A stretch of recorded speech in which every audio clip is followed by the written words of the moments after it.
जी अस्सलाम वालेकुम, this is Saqib Ali from London. हाज़िर हूँ एक नए व्लॉग के साथ। आज मैं बात करने जा रहा हूँ visit visa for United kingdom.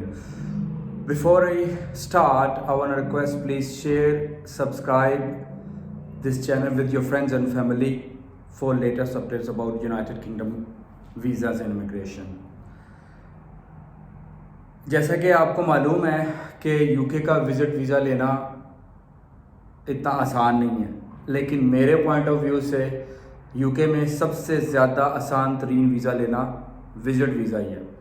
अब विज़िट वीज़ा की डिफरेंट कैटेगरीज़ हैं यूनाइटेड किंगडम के अंदर। आप विज़िट वीज़ा किस बेस पे लेना चाह रहे हैं, आप क्या करना चाह रहे हैं, आपने यहाँ पे आके क्या करना है, आप वापस कब जाएंगे, आपने अपने एक्सपेंसेस कैसे पूरे करने हैं, आपका स्पॉन्सर कौन है, आप कितनी देर तक यहाँ रहेंगे। डिफरेंट टाइप ऑफ क्वेश्चन आपको आपका इमिग्रेशन ऑफिसर पूछता है। पहले आज से कुछ साल पहले, लाइक 10 ईयर्स पहले, फेस टू फेस इंटरव्यू हुआ करते थे, लेकिन फेस टू फेस इंटरव्यू अब ख़त्म हो गया है, सब कुछ ऑनलाइन हो गया है। पहले ये हुआ करता था कि आपके ओरिजिनल डॉक्यूमेंट्स ये लिया करते थे एम्बेसी में, और कई कई महीने और कई कई हफ्ते तक आपको पता ही नहीं होता था कि आपके ओरिजिनल डॉक्यूमेंट्स कहाँ हैं। दूसरी चीज़ों के लिए, दूसरे कामों के लिए भी आपको चाहिए होते थे। अब सब कुछ ऑनलाइन है। यू सेंड कॉपीज़ ओनली, आप कॉपीज सेंड करते हैं तो उसके ऊपर डिसीजन दे देते हैं। अब विज़िट वीज़ा अप्लाई करने से पहले लोग डर जाते हैं, यार ये बड़ा मुश्किल वीज़ा है, ये पता नहीं कैसे हमें मिलेगा कि नहीं मिलेगा। पहले अपने माइंड में समझा लें, इस यूनाइटेड किंगडम, ये यूके है, ये कोई जन्नत नहीं है, ठीक है। नहीं लगता वीज़ा, रीअप्लाई करें, दोबारा अप्लाई करें, नहीं लगता फिर अप्लाई करें। अगर इस कंट्री में नहीं आना, किसी और कंट्री का अप्लाई करें। डजेंट मैटर कि आप कितनी दफ़ा आपको नाकामी होती है, लेकिन keep applying and you will get your success one day. I am 100% sure, I believe in it कि आप सक्सेसफुल हो जाते हैं, कि आप बार बार आप ट्राई करते हैं तो आपको आपकी कामयाबी मिल जाती है। अब यूके वीज़ा की डिफरेंट कैटेगरीज हैं कि किन किन कैटेगरीज पर आप यूके विज़िट कर सकते हैं। उस पर सबसे नंबर 1 बिज़नेस के ऊपर आपने बिज़नेस मीटिंग करनी है, या बिज़नेस इंटरव्यू करने हैं, या बिज़नेस मीटिंग के साथ आपने किसी को मिलना है, या कुछ भी आपने रिगार्डिंग बिज़नेस करना है, then you have to prove that you are going to United Kingdom for your business purpose. फिर आपका दूसरा कैटेगरी आती है विज़िट टू स्टडी। आपने विज़िट करना है किसी स्टडी के ऊपर। अगर आप रिसर्च के ऊपर, अगर आप मिसाल के तौर पर पीएचडी कर रहे हैं, जो कि रिसर्च आपके मुल्क में, इंडिया, पाकिस्तान, नेपाल में अवेलेबल नहीं है, लेकिन यूके की यूनिवर्सिटी में कहीं अवेलेबल है, then you can do this. ये 8 मंथ का वीज़ा लगता है या 6 महीने का वीज़ा लगता है, it depends on your course and your study. Number 3 है विज़िट एज एकेडमिक।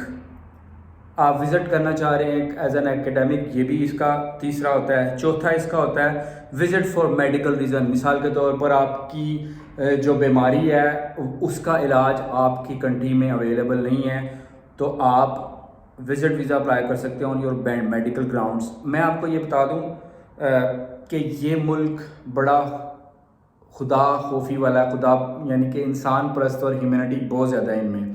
अगर आप जेन्युइनली प्रोवाइड कर देते हैं इनको डॉक्यूमेंट्स के yes you are sick, then आपको ये वीज़ा ग्रांट करते हैं। ह्यूमैनिटी की तो अखीर है इस मुल्क के ऊपर। मैं इस मुल्क की तारीफ़ करता हूँ। बहुत से ड्रॉबैक्स भी हैं, बहुत से नेगेटिव पॉइंट्स भी हैं यूके के, लेकिन मैं आपको बताऊँ कि वाकई ही इस मुल्क में इंसानियत को प्रेफरेंस दी जाती है, इंसानों को इंसान ही समझा जाता है और अच्छी प्रेफर करते हैं। एनीवेज, नंबर 5 पे आए, apply for your standard visa. Now most of them apply for standard visa. अब यहाँ पे आके स्टैंडर्ड वीज़ा में लोग कंफ्यूज हो जाते हैं कि स्टैंडर्ड वीज़ा अप्लाई कैसे करना है। इसकी डिफरेंट किस्म की फ़ीस है। जैसे मिसाल के तौर पे आप स्टैंडर्ड वीज़ा अप्लाई करें तो स्टैंडर्ड वीज़ा की 6 महीने की कैटेगरी है। 6 महीने में आपने क्या करना है अपने यूके के अंदर आके, मिसाल के तौर पर फिर 11 महीने का, फिर 12 महीने का, फिर 5 साल का, फिर 10 साल का। अगर आपने 6 महीने का वीज़ा अप्लाई करना है तो उसके लिए 115 पाउंड इसकी फ़ीस है। I am talking about home office fees, आपके एजेंट की या आपके किसी मिडल मैन की मैं फ़ीस की बात नहीं कर रहा, क्योंकि मिडल मैन बहुत पैसे आपसे ले लेते हैं। आई हैव नो आइडिया कि पाकिस्तान, इंडिया में लोग क्या कर रहे हैं और वो कैसे लोगों से पैसे बटोरते हैं। I am not going to go in this deep discussion. फिर 11 महीने का वीज़ा अगर आपने लेना है तो उसके 200 पाउंड होते हैं। अगर आपने 5 साल का वीज़ा लेना है उसके लिए 771 पाउंड आपको फ़ीस देनी पड़ती है। अगर आपने 10 साल का वीज़ा लेना है तो उसकी 963। ये सारी फीसिस ऑनलाइन होम ऑफिस की वेबसाइट के ऊपर अवेलेबल हैं, यू कैन रीड। अब ये जो फीसें मैंने आपको बताई हैं ये नॉन रिफंडेबल होती हैं। आया कि आपका वीज़ा लगे या ना लगे, ये फ़ीस उनकी जेब में जानी है। बड़ा अच्छा खासा रेवेन्यू जनरेट करती है यूके एम्बेसी दुनिया भर में, और दुनिया भर से लोग यहाँ पे स्टैंडर्ड वीज़ा यानी कि विज़िट वीज़ा पे आते हैं और यहाँ पे ख़र्च करके जाते हैं। इनकी टूरिज़म की इंडस्ट्री बहुत बड़ी है। नंबर 5 का जो हम डिस्कशन कर रहे थे, apply for your standard visa. Standard visa जब आप अप्लाई करने के लिए जाते हैं तो उसमें सबसे ज़्यादा गलती क्या करते हैं लोग, आप ये बताना शुरू कर देते हैं कि मेरी बैंक स्टेटमेंट बहुत ज़्यादा है, मेरे पास बहुत पैसा है, मेरे पास बहुत जायदाद है, ठीक है, मेरा जो स्पॉन्सर है यूके के अंदर जो मुझे भेज रहा है वो फलानी कंपनी में काम करता है, उसके स्ट्रॉन्ग रूट्स हैं, वो बहुत अमीर है, उसके पास फ्लैट्स भी हैं, अकोमोडेशन भी मुझे प्रोवाइड करेगा, सब कुछ करने की कोशिश करते हैं। लेकिन द मेन रिजेक्शन जहाँ पे होती है, जो लोग गलती कर जाते हैं, you have to prove and you have to satisfy your immigration officer जो आपके डॉक्यूमेंट को असेस कर रहा है, उसको आप ये तसल्ली करवाएं कि यू विल कम बैक। ये सबसे बड़ा पॉइंट होता है जो कि लोग गलती करते हैं, बजाय इसके कि वो इमिग्रेशन ऑफिसर को सेटिस्फाई करने के लिए डॉक्यूमेंट्स लगाएं ये कि मैं वापस आऊँगा, वो ये साबित करना चाह रहे होते हैं कि जो मेरा स्पॉन्सर है यूके के अंदर वो बहुत स्ट्रॉन्ग है। They have nothing to do with your sponsor. बस स्पॉन्सर एक लेटर होता है, अगर वो ब्रिटिश है, सेटल्ड है यूके के अंदर तो दैट्स इनफ। लेकिन उन्होंने ये देखना कि आप वापस जाएंगे कि नहीं जाएंगे, और उसके लिए आपको अपनी स्ट्रॉन्ग रूट्स अपने बैक होम अपनी कंट्री के अंदर शो करनी होती हैं, जो कि most of the people they do this kind of stuff and blunder मार जाते हैं। मैंने कुछ की एप्लीकेशन देखी हैं, वो शो कर देते हैं कि जी हम पाकिस्तान में इतना कमा रहे हैं और मेरा यूके का जो स्पॉन्सर है वो मेरे से ज़्यादा स्ट्रॉन्ग है, ही कैन ब्ला ब्ला ब्ला, वो सब कुछ करेगा। ये सॉरी टू से फॉर ब्ला ब्ला काफ़ी ज़्यादा लोगों की मैंने देखी है कि एप्लीकेशन तो वो रिजेक्ट हो जाती हैं, और रिजेक्ट इसी वजह से होती हैं कि वो रिलाई कर रहे होते हैं अपने स्पॉन्सर के ऊपर, जो उनका स्पॉन्सर यूके के अंदर है। स्पॉन्सर का लेटर रियली मैटर करता है। लेकिन वही बात दोबारा कर रहा हूँ कि आपने वापस जाना है, और वापस जाने के लिए आपने इमिग्रेशन ऑफिसर को ये साबित करना है कि हाँ जी मेरी बैक होम में रूट्स स्ट्रॉन्ग हैं। इसमें डॉक्यूमेंट्स कौन से चाहिए होती हैं for standard visa. I am not talking about business visa, I am not talking about visit to study, बाकी की मैं बात कर रहा हूँ स्टैंडर्ड वीज़ा। नॉर्मली लोग यही अप्लाई करते हैं।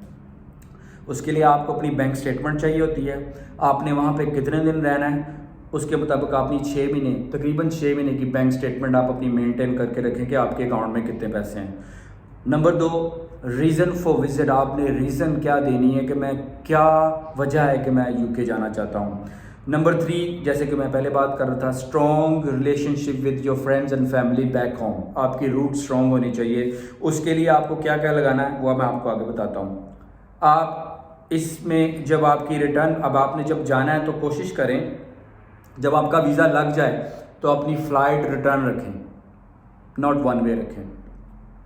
फिर नंबर 5, आपको ये डेमोन्स्ट्रेट करना पड़ता है कि हाँ जी आपके जो एक्सपेंसेस है, जो आपका जो खर्चा है वो मैं उठा सकता हूँ, मेरे पास मेरे बैंक अकाउंट में जो पैसे हैं वो मेरे हैं। अब ये जो मेरे हैं इसके पीछे भी एक रीज़न है जो मैं बात करने लगा हूँ। लोग क्या करते हैं, अलिफ बे पे थे ABCD इधर उधर से पैसे पकड़ के अपने बैंक अकाउंट में डाल लेते हैं 6 महीने के लिए, ठीक है। यहाँ पे जो वीज़ा ऑफिसर है वो अंधा नहीं है, वो हर दिन every day they are doing this kind of stuff. वो देखते रहते हैं रोज़ाना कि ये लोग किस तरह, अब यहाँ के इमिग्रेशन ऑफिसर भी बहुत चालाक हो गए, उनको पता चल जाता है कि एकदम से इसके अकाउंट के अंदर पैसे कहाँ से आ गए। अब इसको डेमोन्स्ट्रेट करने के लिए कि ये पैसे आपके, इसके लिए आपको आपका सोर्स ऑफ इनकम लगाना पड़ता है। अगर आपका सोर्स ऑफ इनकम नहीं है तो आप उसके अंदर सेविंग शो कर सकते हो कि ये पैसे मेरे सेविंग अकाउंट में इतने साल से हैं, 6 महीने से हैं, 2 साल से हैं, या जितने भी अरसे से आपके पैसे उसके अंदर हैं। लोग गलती क्या करते हैं, जब वीज़ा अप्लाई करना था तो एकदम से पैसे डाल लेते हैं और एकदम से पैसे निकाल लेते हैं। वो जो बैंक स्टेटमेंट की फ्लक्चुएशन होती है ना, बिल्कुल अप्स एंड डाउन, ये आप समझ रहे हैं, ups and down.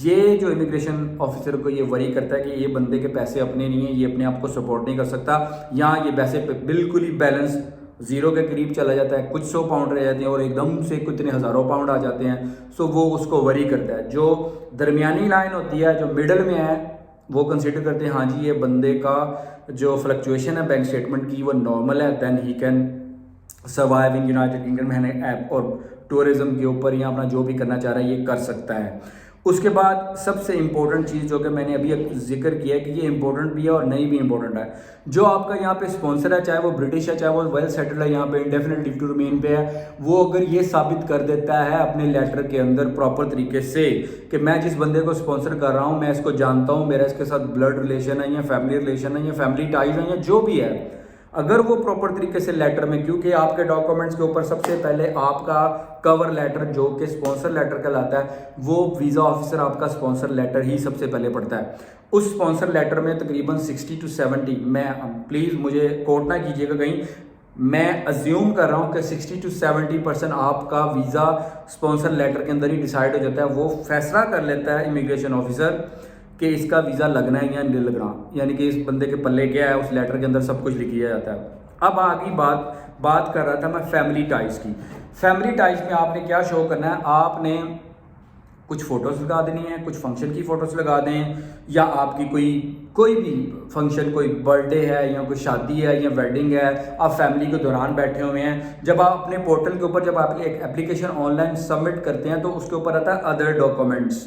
Other documents के अंदर आप टाइप पर करके लिख दें फैमिली टाइज, ठीक है।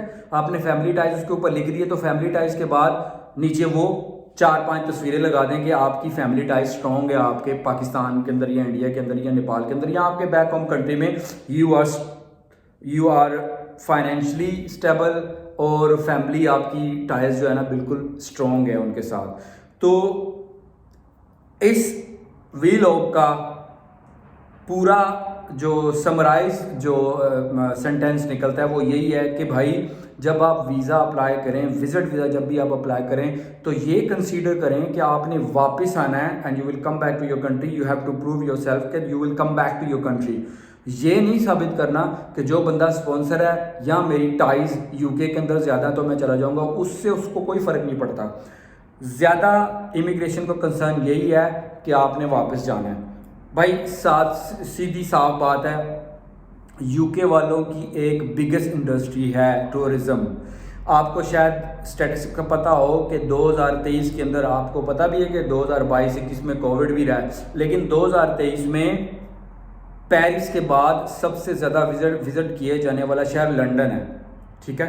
यानी कि इतनी सख्तियाँ, इतना कोविड सब कुछ होने के बावजूद लोगों ने इसके ऊपर एप्लीकेशंस लगाई हैं और मिलियन ऑफ पाउंड्स जनरेट करते हैं ये रेवेन्यू। यूके एम्बेसी वाले ऑल ओवर द वर्ल्ड लोगों से पैसे लेते हैं, जो फीसें मैंने अभी आपको बताई हैं, इसमें एजेंट की फीसें और बाकी खर्चे नहीं हैं।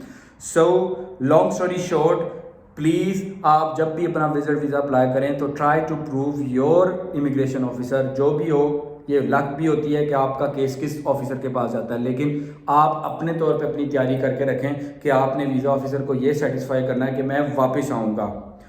आज के लिए इतना ही, अंटिल नेक्स्ट वीडियो, अल्लाह हाफ़िज़।